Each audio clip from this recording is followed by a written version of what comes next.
nama aamiin jette hunda nama aamiin jeesheer godhe hunda guyyaa irraa kana keessatti niyyaatee rabbi qofaaf beeka rabbiin niyyaatee siif guutee niyyaa gaariidha niyyaa gaarii bareedduu san rabbiin siif guutee kaayyoo keessan galmaan isiniif ga'e isinaa gammachiisu guyyuma kana keessatti nama gammachuu hirkate rabbi si haa godhu hanga addunyaarra jiru nama gammachuun jiraatu waggaa akhiraattis nama qabrii keessattis gammadu qabriin isaa jaffee jannataa taateefi waggaa khaafamees kan rifaatuun malatti yaadaan malatti khaafamu isaa gammachuu qabu gaddaa fi hiraar malatti gaafii fi adabbii malatti nama jannatal firdoos seenu anaaf eetis rabbiin waa godhu bultii teessanis isin yaa bareechu jireenya keessanis isin yaa bareechu bultiin teessan ta barakaa qabdu rabbi isin yaa godhu manni keessan ka barakaa qabu qabeenyi keessan barakaa ka qabu umriin teessan ta barakaa qabdu yaabbiin teessan ta barakaa qabdu ilmaan keessan ilmaan barakaa qabu beekomsi keessan beekomsa barakaa qabu rabbi isiniif haa godhu rabbiin subhaanahu wa ta'aalaa arrarraa eegaltanii hanga addunyaa tanarra jirtan nama gammachuun jiraatu rabbi isin haa godhu kan nama gammachiisu isaa rabbi isin haa gammachiisu rabbiin gartee warri soomanaa jirtanii soomana rabbi isin irraa qeebalu khayrii isin daleetan hunda rabbi isin irraa qeebalu walumaanuu rabbi nurraa qeebalu warra rabbiin dalagaa isaanii irraa jaalatee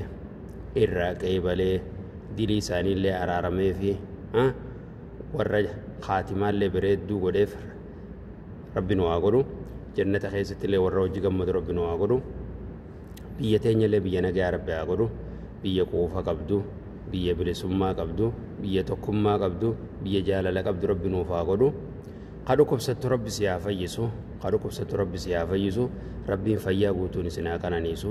fayyaan tun ni'maadha rabbiin fayyaa isin irraan fudhatini fayyaadhaan isin haa qananiisu rabbiin fayyaa guutuun isin haa qananiisu akkasuma bultii bareedduun isin haa qananiisu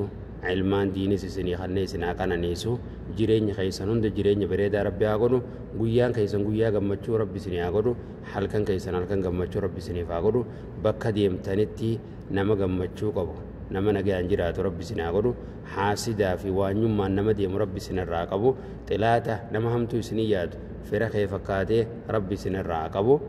rabbiin subhaanahu wa ta'aalaa anaas rabbi naa qajeelchu atiina daawwachaa jirtu kanallee rabbi si haa qajeelchu